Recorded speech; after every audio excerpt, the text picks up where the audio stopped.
Good morning everyone. আজ 10ই মে। ঘুম থেকে উঠে স্নান পুজো করে মনটা খুব চা চা করছিল, তাই নিজের জন্য একটু লাল চা বানিয়ে নিলাম। তারপর টিফিনটাও বানিয়ে নিয়েছিলাম আর মামাইকে খাইয়েও নিয়েছিলাম। মামামকে খাওয়ানোর পর তারপর আমি ওকে পড়তে বসিয়ে দিয়েছি। আজকে স্কুলে যেতে হবে, তাই মাম্মামকে রেডি করে স্কুলেও পাঠিয়ে দিয়েছিলাম।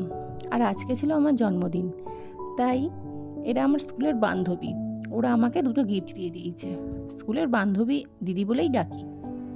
আর মা ফোন করে বলল মায়ের কাছেই খেতে। মা আমার জন্য ফ্রাইড রাইস, চিলি চিকেন, চাটনি, মাংস কষা, মিষ্টি অনেক কিছুর অ্যারেঞ্জমেন্ট করেছিল। মাংস কষাটা কিন্তু আমার মেয়ের ফেভারিট, ও চিলি চিকেনটা অতটা পছন্দ করে না, আর তাও আমাকেও দিয়েছিল। আর আমিও এগুলো বসে বসে খাচ্ছিলাম। আর জন্মদিন বলে কথা, পায়েস করবে না সেটা কি হয়? পায়েস, আইসক্রিম সব কিছুরই ব্যবস্থা ছিল। তারপর বিকেলবেলা আমি একটু আমার বরের সাথে বেরিয়ে গেছিলাম বাজার কলকাতাতে। ওই কয়েকটা টুকটাক কেনাকাটার করার ছিল, সেই জন্যই বেরিয়েছিলাম।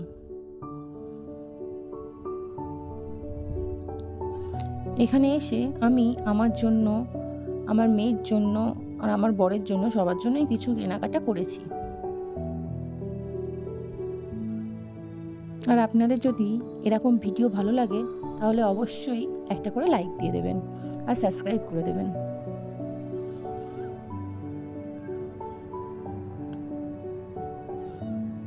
অনেক ঘুরে ঘাড়ে কিন্তু খুঁজে খুঁজে কিনতে হয়েছিল।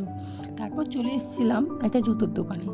জুতোর দোকানে গিয়ে আমার খুব একটা জুতো পছন্দ হয়নি, ওই আমার বরের জন্যই একটা জুতো কিনলাম আর কি। আমিও অনেক কিছু দেখছিলাম, কিন্তু আমার সেরকম একটা পছন্দ হয়নি। তারপর ফেরার সময় আমার বর একটা আমাকে ম্যাগনাম কিনে দিল, যেহেতু আমি ভালোবাসি। আর মেয়ে ফোন করে বলল বাবা লিচু খাবো। মেয়ের জন্য লিচু আর ফ্রুটি আনতে বলেছিল। ফ্রুটিটা আমি আর পাইনি, যেহেতু বাইরে বৃষ্টি পড়ছিল তাই খুব একটা খুঁজিও নি, নিম্বুসটা নিয়ে চলে এসেছি।